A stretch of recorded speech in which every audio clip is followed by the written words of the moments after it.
Hello friends, आशा करता हूँ आप सभी स्वस्थ होंगे, अच्छे होंगे। मैं अपना परिचय दे दूँ। मेरा नाम रुपेश कुमार मिश्रा है। अपने YouTube channel brain storm ED पर मैं एक बार फिर आप सभी का स्वागत करता हूँ। आज के वीडियो में देखिए हम लोग बात करने वाले हैं केमिस्ट्री सब्सिडियरी पार्ट 2 एग्जामिनेशन 2024 के लिए इंपॉर्टेंट क्वेश्चन को देखेंगे। आप लोगों को पता है कि पार्ट 2 में आपका 75 मार्क का होगा सब्सिडियरी का MCQ, मतलब कि मल्टीपल चॉइस क्वेश्चन होता है आपका ऑब्जेक्टिव टाइप।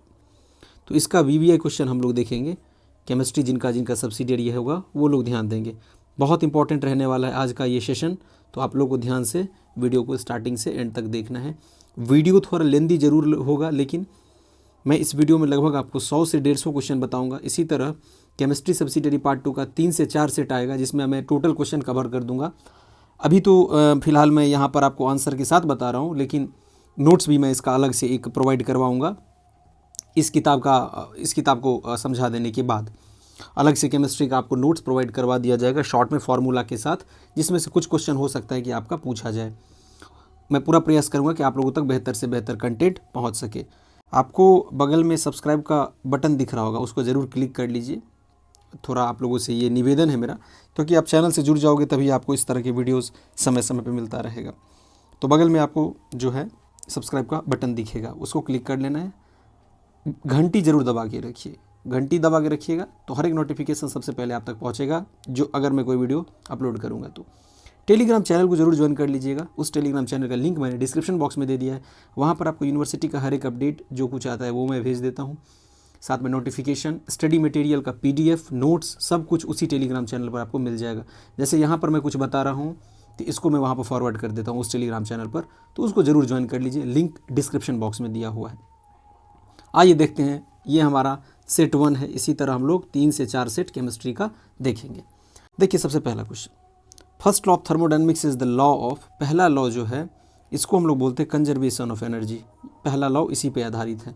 अच्छा देखो, एनर्जी जो होता है वो होता है कैपेसिटी ऑफ डूइंग वर्क, उसको हम एनर्जी बोलते हैं। एनर्जी एक स्केलर क्वांटिटी है। एनर्जी को क्रिएट भी नहीं कर सकते ना डिस्ट्रॉय कर सकते हैं, but it can be transferred from one two another form. इसलिए कहा जाता है फर्स्ट लॉ यही है, energy can neither be created nor be destroyed but it can transfer from one two another form. मतलब एनर्जी क्या रहता है, कंजर्व रहता है, संरक्षित रहता है, इसीलिए इसको फर्स्ट लॉ बोला जाता है। फर्स्ट लॉ थोड़ा शॉर्ट में मैं चर्चा कर देता हूँ, हल्का डिटेलिंग कर देता हूँ, बाकी आपको सब कुछ यहाँ पे लिखा हुआ ही है, ठीक है। बाद में डिटेलिंग में कर दूंगा, इसके लिए अलग से नोट्स मिलेगा आपको, और कैमरे के सामने आके मैं इसको बोर्ड पे और डिटेल में बताऊँगा आप लोगों को, ठीक है जी। बस आप लोगों को आके कमेंट में अपना राय बताना है कि आपको सेशन कैसा लग रहा है, इस पर और वीडियोस आना चाहिए या अगला किस टॉपिक पर आपको वीडियो चाहिए, किस सब्जेक्ट पर चाहिए, ये बताइए। आंसर सी इसका हो गया। अगला देखिए, endothermic reaction is one in which, endothermic reaction क्या होता है, इसमें जो है हीट एब्जॉर्ब होता है। एक होता है एक्सोथर्मिक, उसमें क्या होता है हीट इज़ गिवन आउट। अगर आपसे पूछ दे कि बताओ एक्सोथर्मिक रिएक्शन क्या है, तो फिर हीट इज़ गिवन आउट का ऑप्शन पे आप टिक कर देना। अगर आपसे पूछ दे इसी में कि जैसे इसमें पूछा दे इंडोथर्मिक रिएक्शन, तो इसमें हीट क्या हो जाता है, एब्जॉर्ब होता है, इसलिए ऑप्शन यहाँ पर बी दिया हुआ है। जिसमें पूछेगा एक्सोथर्मिक तब हीट इज़ गिवन आउट होगा, ऑप्शन सी। ध्यान से देना है आप लोगों को ये चीज़। देखिए, a process which proceeds infinitesimally slowly that is called, इसको हम लोग बोलते हैं reversible process, which can be exactly reverse, जो रिवर्स हो सकता है।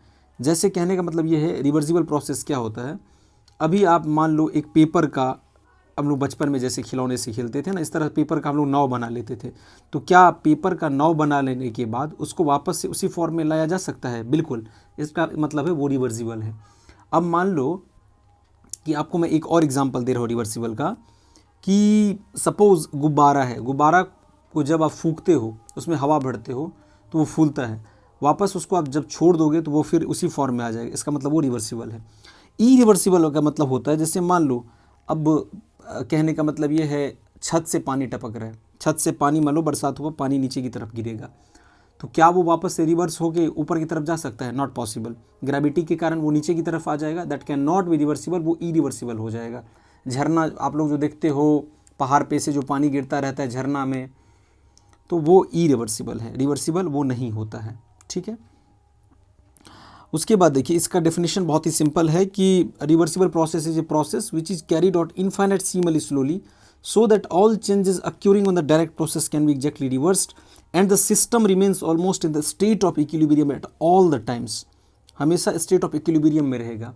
ठीक है, अगर इसको दूसरे शब्दों में कहा जाए, irreversible process is a process which is conducted in such a manner that at every stage driving force is infinitesimally greater than opposing force and can be reversed by increasing the opposing force by an infinitesimally amount। यही है reversible process का। ठीक है, the net heat change in chemical reaction is the same whether it takes place in one और several step, इसको Hess law बोलते हैं। देखिए थ्योरी में आपको ली चैटलियर प्रिंसिपल पढ़ना है, हेस लॉ भी पढ़ना है, जूल थॉमसन इफेक्ट भी पढ़ना है। थ्योरी पढ़ लोगे ऑब्जेक्टिव खुद ब खुद बन जाएगा। इसका ऑप्शन क्या हो जाएगा, Hess law. The heat content of a system is called, तो 5 का जो राइट ऑप्शन होगा इंथैल्पी होगा, मतलब कि बी ऑप्शन। और इसका फॉर्मूला आप लोग याद रखना, H बराबर U प्लस पी भी होता है। ये किसका फॉर्मूला है, इंथैल्पी का। ठीक है, अच्छा इंट्रॉपी का क्या फॉर्मूला है, अगर आपको याद है तो वीडियो के कमेंट बॉक्स में आके जरूर बताइए। मेरे साथ आप प्रैक्टिस कीजिएगा तो इसका फायदा आपको एग्जाम में मिलेगा। विच of the following is not a state function, तो ये आपको डी में W दिख रहा है, ये एक स्टेट फंक्शन नहीं है, hence option D will be the right answer. Question पूछ रहा है उसके हिसाब से डी होगा।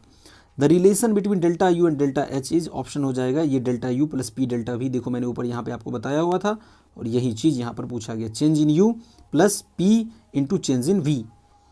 The relation between delta G बराबर delta H minus delta T S, याद रखिएगा इस तरह का क्वेश्चन आता है तो गिब्स इक्वेशन इसको बोलते हैं। क्या बोलते हैं, Gibbs equation. Option C will be correct. For a spontaneous chemical process the free energy changes, इसको ये होता है आपका निगेटिव, तो ये आपको याद रखना है। इसका ऑप्शन क्या हो जाएगा, बी।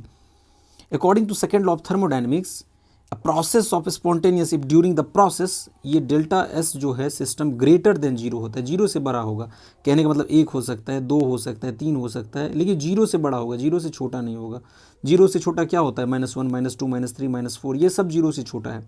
ठीक है, इवन 1.25 भी जो होगा ऑब्वियस सी बात है जीरो से बड़ा होगा, 0.25 भी होगा तो जीरो से बड़ा होगा, तो ऑप्शन डी होगा। A catalyst increase the rate of the reaction because of, 11 का जो राइट ऑप्शन होगा वो बी होगा। ये एनर्जी बैरियर को क्या कर देता है, डिक्रीज कर देता है, hence option B will be the right answer. यहाँ पे देखिए बी होगा, सी लिख दिया गया। When KClO3 is heated, it decomposes to KCl and O2. If some MnO2 is added to the reaction, goes much faster because इसमें MnO2 act as a catalyst का काम करता है, तो ऑप्शन डी इसका सही होगा। Vanaspati ghee is manufactured by hydrogenation of oil, the catalyst uses, इसको बोलते हैं Ni, मतलब कि निकेल। ठीक है, in the Haber process for the manufacture of ammonia the following catalyst is use, देखो iron with molybdenum as promoter, इसका यूज किया जाता है। ये भी क्वेश्चन काफ़ी इंपॉर्टेंट है, ध्यान से देखिएगा, ऑप्शन बी इसका होगा। देखो प्रैक्टिस करके जाओगे, बार बार वीडियो देखोगे तो पूरा क्वेश्चन याद हो जाएगा। तो ऑब्जेक्टिव में क्या होता है ना, आप एक बार पढ़े हुए रहोगे, एग्जाम में क्वेश्चन आपको मिलता है तो लगता है आपने कहीं ना कहीं इसको देखा है, तो वो आसानी से सॉल्व हो जाता है। ठीक है, और बाकी तो मैंने बहुत सारा आपको ट्रिक भी बताया होगा कि कैसे एग्जाम में आपको क्या करना है बेहतर मार्क्स के लिए, उसको ज़रूर फॉलो कीजिए। Proton accelerate the hydrolysis of ester, this is an example of, ये एक एसिड बेस कैटलिस्ट है, ऑप्शन बी होगा। In a one component system the maximum number of a phase that can exist in equilibrium में can coexist दिया हुआ है, तो option इसका सी हो जाएगा, 3। In terms of the number of phase rule component degree of freedom the phase rule is expressed by, option C हो जाएगा, क्योंकि एफ बराबर होता है सी माइनस पी प्लस 2। ठीक है, फेज रूल में, फेज रूल से भी क्वेश्चन बनता है सी। देखो the number of components in the following system at equilibrium, इसका ऑप्शन हो जाएगा सी, 2 वाला। Sulphur exist in 4 phases, how many phases of it can को एग्जिस्ट इन एट इक्विलिब्रियम, ये भी याद रखना है, ऑप्शन सी 3 हो जाएगा। Degree of freedom at triple point of water, very important question, देख लो ये काफ़ी इंपॉर्टेंट है। Degree of freedom at a triple point of water system is, option इसका हो जाएगा क्या, डी, 0। तो यूनिट ऑफ स्पेसिफिक कंडक्टिविटी, ये भी क्वेश्चन काफ़ी इंपॉर्टेंट है ऑब्जेक्टिव के लिए। वी है, देखो है तो पूरा ही वी है, लेकिन ये सब ऐसा क्वेश्चन है जो श्योर है कि 90% आएगा ही आएगा, इसलिए इसको नहीं छोड़ना है। तो ऑप्शन इसका क्या हो जाएगा, ओम इनवर्स सेंटीमीटर इनवर्स, तो ऑप्शन सी याद रखना है इसका unit. Which is not correct, the degree of dissociation of an electrolyte depends upon, ये कैटालिटिक रिएक्शन पे डिपेंड नहीं करता है। ठीक है, कौन सा करेक्ट नहीं है। The one that is good conductor of electricity in solid state, तो ये ऑप्शन इसका ग्रेफाइट हो जाएगा, ये इलेक्ट्रिसिटी का गुड कंडक्टर है सॉलिड स्टेट में। ठीक है, with dilution molar conductivity of an electrolyte weak, option इसका हो जाएगा बी, ये इंक्रीज करता है, क्या हो जाएगा इसका option B. Kohlrausch law can be expressed as, option इसका सी होगा, ये भी याद रखना, डायरेक्ट यहाँ पे पूछा गया है, delta infinity is equal to delta A plus C, ये हो जाएगा इसका आपका सी, डेल्टा सी। आगे देखिए यहाँ पे आपका हो गया ये एक और 26 वाला, ये याद रखना, डायरेक्ट यहाँ पर ये पूछा जा सकता है, डेल वी बाई ये delta V by delta sigma, ठीक है। सैचुरेटेड सॉल्यूशन में KNO3 agar is use to make salt bridge because option C velocity of KNO3 minus. In the electrochemical cell the flow of electron externally is option A cathode to anode, ठीक है। Cathode पे कौन सा charge होता है, सभी को पता होगा, माइनस चार्ज होता है, निगेटिव। एनोड पे क्या होता है, पॉजिटिव। कैथोड रे एक्सपेरिमेंट आपने पढ़ा होगा, इलेक्ट्रॉन, कैथोड पे निगेटिव चार्ज मतलब इलेक्ट्रॉन, इलेक्ट्रॉन पे निगेटिव चार्ज होता है, प्रोटॉन पे होता है पॉजिटिव चार्ज, इसका मतलब एनोड। तो इलेक्ट्रोमोटिव फोर्स, ये भी क्वेश्चन काफ़ी इंपॉर्टेंट है, 29 वाला, ये देख लो, इसका राइट ऑप्शन हो जाएगा आपका ए, E0 सेल बराबर ER0 minus E0, very very important, ठीक है। 30 देखिए, ये भी क्वेश्चन पूछ सकते हैं, नर्स्ट इक्वेशन का है, तो इसका ऑप्शन ए हो जाएगा, ई सेल बराबर ये वाला याद रखना, RT minus 2F LN ZN plus plus CU double plus. देखो एक बार देख लिए हुए इस सब को तो याद हो जाएगा, ठीक है जी। आगे देखते हैं, ये particle which is 4 times in mass and 2 times in charge that of proton is, तो ये है अल्फा पार्टिकल। अल्फा पार्टिकल पे क्या होता है, प्लस चार्ज होता है। बीटा पार्टिकल पे क्या होता है, माइनस चार्ज होता है। गामा पार्टिकल क्या होता है, ऑब्वियसली न्यूट्रल होता है, ठीक है। बीटा पार्टिकल क्या चार्ज होता है, माइनस। अल्फा पे क्या होता है, प्लस चार्ज। ये particle which is similar to electron, obvious सी बात है बीटा पार्टिकल, क्योंकि इलेक्ट्रॉन पे कौन सा चार्ज है, सभी बताओ, निगेटिव चार्ज। इसका मतलब बीटा पार्टिकल पे कौन सा चार्ज होगा, ऑब्वियस सी बात है, माइनस चार्ज। और अगर आपसे बात करें अल्फा पार्टिकल, तो अल्फा पार्टिकल पे प्लस चार्ज, इसका मतलब प्रोटॉन पे कौन सा चार्ज होता है, प्रोटॉन पे चार्ज होता है प्लस चार्ज। न्यूट्रल, इसका मतलब न्यूट्रॉन, न्यूट्रॉन पे कौन सा चार्ज होता है, न्यूट्रॉन पे चार्ज होता है आपका न्यूट्रल होता है, जीरो चार्ज होता है, ठीक है, मतलब नो चार्ज, उस पर कोई चार्ज होता ही नहीं है। हाँ, गामा रेज क्या है, ये एक हाई एनर्जी इलेक्ट्रोमैग्नेटिक वेव है। अब इसमें एक क्वेश्चन और पूछ सकते हैं, what is electromagnetic wave, it is a transverse wave. Electromagnetic wave is a transverse wave जिसमें साइनोसॉइडल वेरिएशन होता है इलेक्ट्रिक और मैग्नेटिक फील्ड्स का at angles to the direction of wave propagation. तो याद रखना है आपको इलेक्ट्रोमैग्नेटिक वेव, ठीक है, इसी को बोलते हैं हम लोग non mechanical wave. Non mechanical wave which does not require any medium for their propagation. Non mechanical wave, electromagnetic wave का मान लो एग्जाम्पल हो गया light wave, radio wave, radio wave, infrared wave, ultraviolet red, ultraviolet wave, ये सब example electromagnetic wave का। ये non mechanical wave है। एक होता है मैकेनिकल वेव जिसको जरूरत पड़ता है मीडियम का फॉर देयर प्रोपगेशन, जैसे कि मान लो आपका साउंड वेव हो गया, साउंड को मीडियम का आवश्यकता है क्योंकि साउंड वैक्यूम में ट्रैवल नहीं कर सकता है, लेकिन लाइट वैक्यूम में ट्रैवल कर सकता है। वैक्यूम मतलब वैकेंट स्पेस, जहाँ पे वैकेंट हो, ठीक है। जैसे कि आप स्पेस में चले जाओगे, चंद्रमा पे चले जाओगे, तो वहाँ पे अगर आप बोलते हो, अगर बगल में आपका कोई और लड़का खड़ा है, आपका कोई दोस्त खड़ा है ना, वो नहीं सुनेगा आपका आवाज़, क्योंकि साउंड ट्रैवल नहीं करता है वैक्यूम में। लेकिन लाइट जो है ट्रैवल करता है वैक्यूम में भी, क्योंकि लाइट का स्पीड बहुत ज़्यादा होता है, 3 × 10⁸ मीटर पर सेकेंड। अगर लाइट में और स्पीड में अगर मान लो लड़ाई हो जाए तो लाइट ही जीतेगा। मान लो हम लोगों ने लड़ाई करवा दिया तो यहाँ पे कौन जीतेगा, लाइट जीतेगा, क्योंकि लाइट का स्पीड बहुत ज़्यादा होता है, 3 × 10⁸ मीटर पर सेकेंड। अब सोच सकते हो अल्फा रे क्या है, बहुत ही सिंपल क्वेश्चन है। ये एक पॉजिटिवली चार्ज पार्टिकल है। बीटा रे क्या है, निगेटिवली चार्ज पार्टिकल है, ऊपर मैंने आपको बता दिया। 4n+2 सीरीज, इसको हम लोग बोलते हैं, याद रखिएगा, यूरेनियम सीरीज। यूरेनियम का एटॉमिक नंबर होता है 92, इसको यू से डिनोट करते हैं, और पावर होता है 235। 4n+2 सीरीज, तो इसको हम लोग बोलते हैं यूरेनियम सीरीज। देखो रेडियो एक्टिविटी डीके को ही न्यूक्लियर डीके भी कहते हैं हम लोग, याद रखिएगा आप लोग, रेडियो एक्टिव डीके को ही न्यूक्लियर डीके भी कहा जाता है।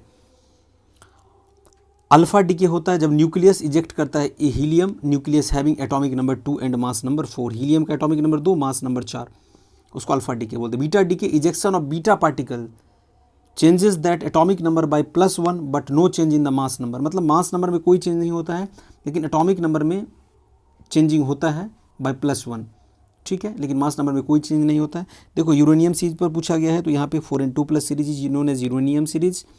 उसके बाद इसमें पूछ सकता है आपका कि थोरियम सीरीज क्या होगा, तो थोरियम सीरीज पूछे तो आपका 4n होगा, ठीक है, क्या होगा 4n। आपसे पूछता है अगर मान लो नेपच्यूनियम करके, तो उसका होता है आपका 4n+1, याद रखना है आपको 4n+1। और एक होता है एक्टीनियम, तो इसका वो होता है आपका 4n+3। पूछ रहे हैं 4n+2, hence the right option will be option C. अच्छा देखिए यहाँ पे after the emission of alpha particle from the atom the number of neutron in the atom will be, obviously बात है 238 में से 92 आप माइनस कर दो which is equal to 144, number of neutrons is equal to क्या हो जाएगा, mass number minus atomic number. Atomic number मतलब number of protons, in case of neutral atom number of electron, atomic number is number of proton, atomic number is equal to number of proton is equal to number of electron in case of neutral atom, वही होता है atomic number. तो atomic number क्या हो गया इसका 92, इसका मतलब ये यूरेनियम है, 238 है, माइनस कर दो तो आपको क्या निकल के आ जाएगा, number of neutron. Hence the right option will be option C. कोई भी क्वेश्चन आपको पूछे आराम से नंबर ऑफ न्यूट्रॉन आप फाइंड आउट कर सकते हो अगर आपको कॉन्सेप्ट पता है तो, ठीक है जी। द रिएक्शन 1H2, इसको क्या बोलते हैं, इसको बोलते हैं हम लोग न्यूक्लियर फ्यूजन, ठीक है, ऑप्शन इसका ए हो जाएगा।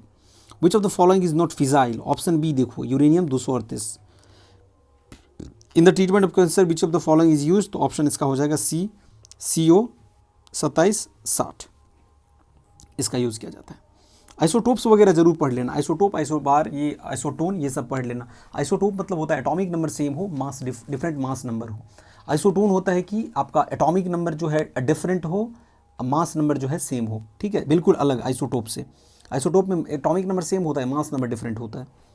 आइसो मतलब same. What is the coordination number of CR in K3CrOX3, coordination number निकालना आप लोग क्लास 12 से ही जानते होगे, ऑप्शन ए होगा इसका। What is the oxidation state of iron in K4FeCN6, अच्छा बताओ एक बात आप कि ऑक्सीडेशन स्टेट अगर निकालना है तो सबसे पहले मैं एक ऑक्सीडेशन स्टेट के बारे में आपको बता देता हूँ, इस पर कुछ भी पूछेगा तो आप आसानी से बना दोगे। ऑक्सीडेशन नंबर ऑफ CN, सबसे पहले देखो CN का ऑक्सीडेशन नंबर होता है -1, ठीक है। ऑक्सीडेशन नंबर ऑफ आपका पोटेशियम K से डिनोट करती है, ये होता है +1, ठीक है। इसको मैं सॉल्व कर रहा हूँ यहाँ पे।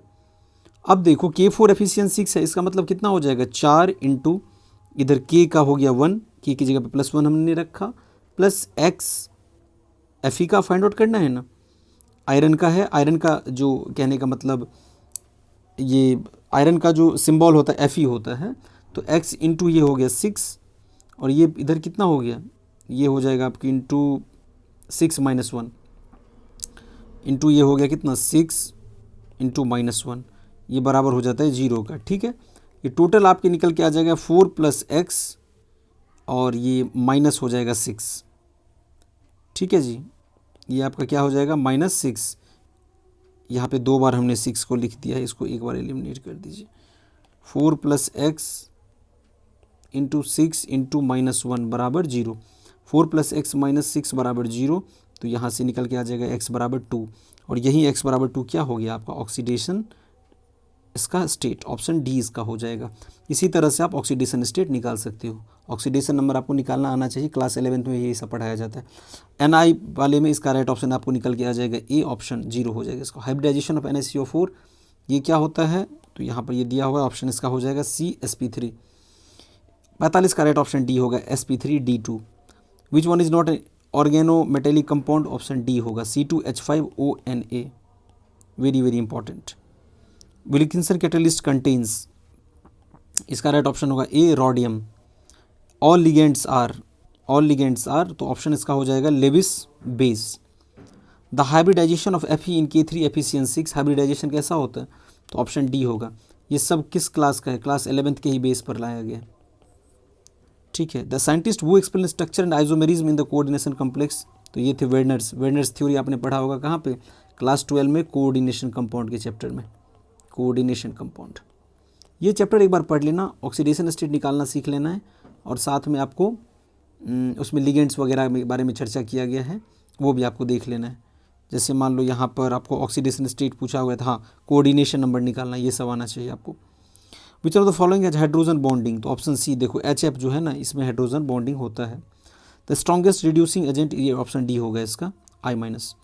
The outer most electronic configuration of the most electronegative element is, option इसका सी होगा NS2NP5, NS2NP5, ठीक है। n की जगह पे कुछ भी हो सकता है, 2 हो सकता है, यहाँ पर आपका n की जगह पे 2 हो सकता है, n की जगह पे आपका मान लो 3 हो सकता है, 4 हो सकता है, 5 हो सकता है, 6 हो सकता है, 7 तक हो सकता है, 6 तक हो सकता है। कहने का मतलब जैसे हम लोग ऐसे ड्रॉ करते हैं ना, 1s 2s 2p, 3s 3p 3d, 4s 4p 4d 4f, इस तरह से ड्रॉ करना होता है ना, ये आपको भली भांति पता होगा, ठीक है। तो इसलिए यहाँ पे पूछा गया है कि मोस्ट इलेक्ट्रोनेगेटिव एलिमेंट का आउटर मोस्ट इलेक्ट्रॉनिक कन्फिग्रेशन क्या होता है, तो NH2 और P5 के फॉर्म में। Which is the main air pollutant, तो मेन एयर पॉल्यूटेंट आपको कार्बन मोनोऑक्साइड है, मतलब कि ऑप्शन बी होगा। कार्बन डाइऑक्साइड सबसे ज़्यादा है इसमें आपका कार्बन मोनोऑक्साइड, इससे भी ज़्यादा है, इससे भी ज़्यादा, इससे भी ज़्यादा है कार्बन मोनोऑक्साइड का।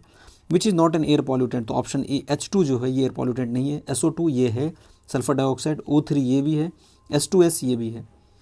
Earth is protected from UV radiation by option A, इसका याद रखिएगा, ओजोन लेयर, जो कि स्ट्रेटोस्फेयर में प्रेजेंट होता है, जो कि अर्थ का सेकंड लेयर है। अर्थ का सेकंड लेयर है, पहला लेयर होता है ट्रोपोस्फेयर, दूसरा होता है स्ट्रेटोस्फेयर, फिर मीसो आता है, फिर थर्मो आता है, और लास्ट में आपका एक्सोस्फेयर आता है। The acid rain possesses, acid rain possesses करता है ऑप्शन डी HNO3 एसिड मतलब नाइट्रिक एसिड, H2SO4 मतलब सल्फ्यूरिक एसिड, और तीसरा है सल्फ्यूरस एसिड। ये तीनों कंटेन करते हैं। All of the above will be the right answer. Which one is biodegradable pollutant, ठीक है, इसका ऑप्शन होगा डोमेस्टिक वेस्ट जो है बायोडिग्रेडेबल है। ये जो आपका मरकरी साल्ट दिख रहा है ये सब नॉन बायोडिग्रेडेबल है। लीड क्या है, लेड क्या है, ये एक नॉन बायोडिग्रेडेबल है, इजीली डिकम्पोज नहीं होता है। Which one is called active methylene compound, very important, तो इसका ऑप्शन होगा B ethyl acetoacetate. Acetoacetic ester may be use to prepare all of the above, carboxylic acid, COOH, heterocyclic और ketones. अच्छा, reaction is use to prepare acetoacetic ester from ethyl acetate, इसको बोलते हैं हम लोग, ऑप्शन सी हो जाएगा Klaassen condensation. 64 का राइट ऑप्शन बी होगा, इसको टिक कर लीजिए। Barbituric acid, cream of tartar, ये भी इंपॉर्टेंट है, पॉट हाइड्रोजन टार्टरेट। मैं आप लोगों को 2-3 साल का जो क्वेश्चन है वो भी प्रैक्टिस करवाऊंगा, तो चैनल के साथ इसलिए आपको जुड़ जाना है। अगर वीडियो आपको अच्छा लग रहा है तो वीडियो को लाइक जरूर कीजिए, अपने दोस्तों के साथ भी इसको शेयर कीजिएगा। बहुत मेहनत लगता है हर एक चीज़ को एक्सप्लेन करने में, गला सूख जाता है भाई। Cream of tartar is option is ये होगा pot hydrogen tartrate. The heating with KHSO4 tartaric acid gives ultimately pyruvic acid देगा, तो ऑप्शन सी आपको ये याद रखना है। Citric acid heated at 150 degree Celsius पे हीट किया जाता है, तो ये देता है आपका एसीटोन देगा सिट्रिक एसिड को। अच्छा, सिट्रिक एसिड किस में पाया जाता है, आप बताओ मुझे। आप सिट्रिक एसिड किस में पाया जाता है, टार्टरिक एसिड कहाँ पे पाया जाता है, हीटेड विथ फेंटन्स रिएजेंट, ये क्या देता है, तो ये देता है tartaric acid. Citric acid when heated with fuming sulphuric acid, ये देगा आपका एसीटोन डाइकार्बोक्सिलिक एसिड। देखो ये ऑर्गेनिक केमिस्ट्री का पार्ट है, ऑर्गेनिक मेरा थोड़ा कमज़ोर है इसलिए मैं एक्सप्लेन नहीं कर पा रहा हूँ, और दूसरा बात है मेरा फिजिक्स ऑनर्स था, केमिस्ट्री था भी नहीं। जितना हद तक हो पा रहा है, पॉसिबल हो पा रहा है, मैं उसको एक्सप्लेन कर रहा हूँ, आप लोग बेहतर तरीके से देख रहे हो। Lactic acid when heated with iodine and caustic soda, इसका राइट ऑप्शन हो जाएगा B iodoform. Which one of the following is not a dicarboxylic acid, option C होगा सेलिसाइक्लिक एसिड। नेक्स्ट देखिए, which one of the following acid on heating decarboxylate to phenol, तो option B होगा salicylic acid. Which one of the following is non reducing carbohydrate, तो ये देखो ये होता है सी सुक्रोज, ठीक है। उसके बाद विच one of the following is not a polysaccharide, तो ये जो सुक्रोज है ना ये पॉलीसैकेराइड नहीं है, नहीं पूछ रहा है, तो ऑप्शन इसका क्या हो जाएगा बी। स्पेसिफिक टेस्ट बहुत इंपॉर्टेंट है फॉर आइडेंटिफिकेशन ऑफ कार्बोहाइड्रेट, तो इसका ऑप्शन ए हो जाएगा Molisch test, option A. The reagent which can use to distinguish between starch and cellulose, इसका नाम है आयोडीन सॉल्यूशन। स्टार्च और सेल्यूलोज को क्या करता है, डिस्टिंग्विश करता है आयोडीन सॉल्यूशन, ठीक है। इनवर्ट शुगर क्या है, ये mixture of glucose fructose from sucrose, formed from sucrose, तो option B. Which one of the following disaccharides contain fructose, तो ऑप्शन इसका बी होगा ये सुक्रोज जो होता है। अच्छा, सुक्रोज का और ग्लूकोज का फॉर्मूला मुझे आप बताओ। ग्लूकोज का होता है C6H12O6 है ना, और सुक्रोज का बताओ आप। What monosaccharide is obtained on hydrolysis of cellulose, तो ऑप्शन इसका बी होगा glucose. How many sigma and pi bonds in benzene, benzene का फॉर्मूला क्या होता है C6H6, टोटल कितना होता है 12 सिग्मा और 3 पाई बॉन्ड होगा, इसको जब आप बनाओगे इसका फॉर्मूला होता है C6H6। When benzene is reacted with concentration H2SO4 मतलब sulphuric acid and concentration HNO3 मतलब नाइट्रिक एसिड, इस प्रोसेस को हम लोग बोलते हैं nitration, option A. Which of the following is least reactive towards electrophilic aromatic substitution, option A nitrobenzene हो जाएगा। ये IUPAC नाम पूछ रहा है, मतलब कि international union of pure applied of chemistry, name of this compound, ये हो गया आपका ऑप्शन बी एसीटोफिनोन, ठीक है। Find out the nucleophilic reagent, देखो ये भी क्वेश्चन इंपॉर्टेंट है, ये भी पूछेगा आपका, ऑप्शन ए हो जाएगा CN-। Which of the following is the strongest acid, option इसका डी होगा benzoic acid. Which of the following carbonium ions will be most stable, तो ऑप्शन डी होगा ये वाला, ये सबसे ज़्यादा स्टेबल है। A catalyst increases the rate of reaction because it, option B decreases the energy barrier for reaction. Which one of the following statement is correct in reversible reaction, a catalyst C increases the rate of backward and forward reaction, इसका क्या कर देता है increase कर देता है, तो याद रखना है इसको। Which is not a characteristic of a catalyst, option A, it changes the equilibrium constant, option A होगा। In the reversible reaction a catalyst in the substance which reduces the time required for reaching the equilibrium state in the reaction. The effect of catalyst in a chemical reaction is to change the activation energy, option A होगा। यहाँ पर देखो, एक catalyst, option C, alters the reaction mechanism, option C हो जाएगा। ये बड़ा बड़ा क्वेश्चन है, देख लो यहाँ पर, which of the following statement is incorrect, option A होगा, catalyst only accelerate the rate of chemical reaction. A catalyst is used, option B, for altering the velocity of reaction. Velocity मतलब the time rate of change of displacement of it. Displacement per unit time is called velocity. Displacement पर speed को एक particular direction दे दिया जाता है तो वो क्या बन जाता है, वो velocity बन जाता है। Mark the correct statement in a reversible reaction, option C हो जाएगा, the catalyst influences the direct and the reversible reaction to the same extent. इधर कुछ इंपॉर्टेंट ज़्यादा नहीं है क्योंकि बहुत बड़ा क्वेश्चन है, ये सब नहीं पूछेगा, इतना बड़ा क्वेश्चन नहीं पूछता है। दो चार मैं इधर से बता देता हूँ। हाँ, एक ये रिएक्शन वाला देख लो, which of the following reaction is an example of homogeneous catalysis. ये देखो 2CO + O2G, ये डायरेक्टली आपको याद रखना है, ठीक है, क्योंकि इतना आप तोड़ के जाओगे पढ़ने के लिए, उतना आपके पास में समय है नहीं। 1 से 1.5-2 महीने में आपका एग्जाम स्टार्ट हो जाएगा, तो लगभग आपको कम से कम 500 ऑब्जेक्टिव याद करना पड़ेगा केमिस्ट्री से। इसी तरह बाकी सब्जेक्ट का भी मैं लाऊंगा, लेकिन आपको याद करना पड़ेगा, उसको समझने के लिए आपके पास में टाइम नहीं है। The negative catalyst retard the speed because, option B, it deactivates the reactant molecules. आगे देखते हैं कुछ और खास इंपॉर्टेंट क्वेश्चन यहाँ पे दिख रहा है या नहीं, क्योंकि ये सब उतना इंपॉर्टेंट। हाँ, the potential of a hydrogen electrode, देखो बहुत इंपॉर्टेंट है, pH 10 पे क्या होता है, ये होता है -0.59 V, बहुत इंपॉर्टेंट है, याद रखना है आपको। नेक्स्ट देखिए, हाँ, ये इसमें ये पूछ सकता है, 131 नंबर वाला देख लो, काफ़ी इंपॉर्टेंट है, इसका ऑप्शन सी हो जाएगा। उसके बाद है यहाँ पर ये कुछ खास इंपॉर्टेंट तो मुझे नहीं लगा। हाँ, विच one of the following is an intensive property, ये देखो option D, all of this, ये तो पूछेगा ही पूछेगा ये क्वेश्चन। विस्कोसिटी, सरफेस टेंसर और टेम्परेचर, ये क्या है, इंटेंसिव प्रॉपर्टी है, तो ऑप्शन इसका क्या हो जाएगा, डी।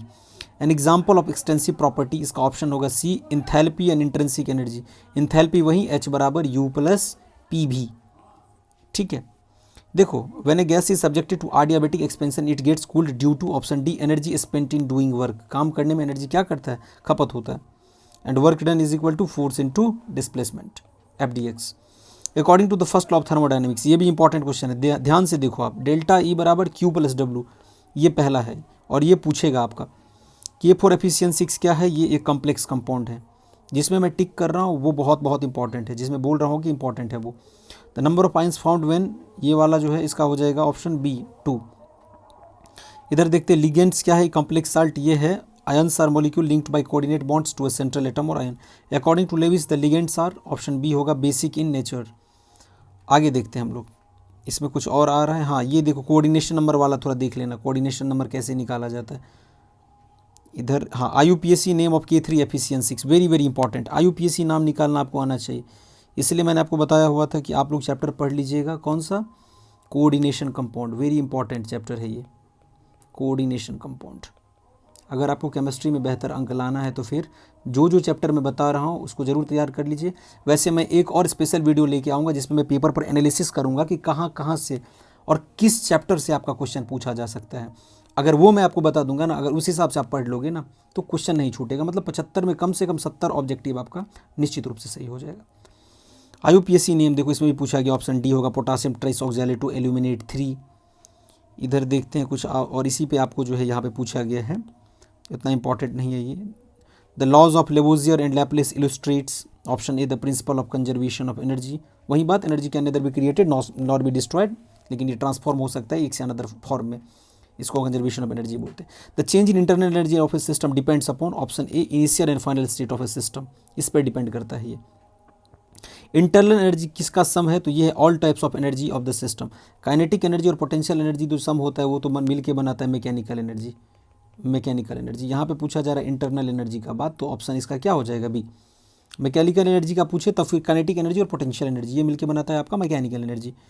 आगे देखते हैं हम लोग, देखो adenosine is an example of, option C, ये हो जाएगा सी, न्यूक्लियोसाइड। नेक्स्ट यहाँ पे कुछ खास नहीं, अल्फा रेज। हाँ, कैथोड रे क्या है, देखो कैथोड रे इलेक्ट्रॉन्स है, इस पर कौन सा चार्ज होता है कैथोड रे पे, माइनस चार्ज, याद रखना है आपको। न्यूट्रॉन पे तो क्या होता है, न्यूट्रल होता है ये। प्रोटॉन पे क्या होता है, प्लस चार्ज होता है, मतलब क्या इसका ये क्या हो जाएगा, ये हो गया आपका एनोड, ये कैथोड रे हो गया, एनोड रे क्या हो गया, प्रोटॉन। फोटोन्स क्या होगा, फोटोन्स क्या हो गया, a packet of light, a packet of particle, particles का एक पैकेट ये फोटोन होता है, ये आपने E बराबर h न्यू वगैरह पढ़ा होगा, ठीक है, थोड़ा थोड़ा मैंने हिंट कर दिया। लीस्ट स्टेबल न्यूक्लियस कौन सा है, तो ऑप्शन इसका हो जाएगा ए, ये 42He। Gamma rays are similar to, option D X ray, ठीक है। Beta rays are fast moving, option C electron, ठीक है। हाँ, the solar spectrum is, option A ये हो जाता है continuous. Density of nucleus, very important question, यहाँ पे देख लो आप, ये होता है 2.29 इंटू 10⁻17 kg पर मीटर क्यूब, मीटर की पावर -3। न्यूक्लियस का साइज जो होता है वो होता है 10⁻15 मीटर, और एटम का साइज होता है 10⁻10 मीटर, ठीक है जी। और आपका इलेक्ट्रॉन पे चार्ज कितना होता है, -1.602 इंटू 10⁻19। प्रोटॉन पे भी यही चार्ज होता है 1.602 इंटू 10⁻19, और न्यूट्रॉन पे तो कोई बात ही नहीं, नो चार्ज, ठीक है। यहाँ पे ये प्लस में होता है और इलेक्ट्रॉन वाले केस में माइनस में होता है। इलेक्ट्रॉन का मास होता है 9.1 इंटू 10⁻31 kg, 9.1 इंटू 10⁻31 kg। और वहीं अगर आप इसका देखें तो 1.67 इंटू 10⁻27 kg, ये होता है प्रोटॉन का मास। देखो, विच of the following series of hydrogen spectrum is in visible range, तो ऑप्शन इसका है बाल्मर सीरीज, ऑप्शन बी हो जाएगा। मैंने बहुत सारा क्वेश्चन आपको इस सेशन में बताया है, इसी तरह आपका लेक्चर 2 आएगा, उसको भी आपको देख लेना है, इसलिए चैनल के साथ निश्चित रूप से जुड़ जाइए। टेलीग्राम चैनल को वहाँ पे ज्वाइन कर लीजिएगा, लिंक डिस्क्रिप्शन बॉक्स में है, टाइटल पे क्लिक करोगे लिंक आपका खुल जाएगा, वहाँ पर आपको सारा PDF यूनिवर्सिटी का हर एक अपडेट सब कुछ उसी टेलीग्राम चैनल में भेजा जाता है, इसीलिए मैं बार बार बोल रहा हूँ टेलीग्राम चैनल ज्वाइन करना मस्ट है फ्रेंड्स। वीडियो कैसा लगा, वीडियो के कमेंट बॉक्स में आके जरूर बताइए, अगला वीडियो किस टॉपिक पर चाहिए, लास्ट में फिर मैं बता दूं कि वो आपको कमेंट बॉक्स में आके बताना है। इसी तरह के कुछ खास टॉपिक के साथ मिलेंगे हम लोग अगली वीडियो में। टिल देन आप अपने स्वास्थ्य का ख्याल रखिए, ईश्वर आप सभी का कल्याण करे। चैनल पर हमारे साथ जुड़ने के लिए बहुत बहुत धन्यवाद।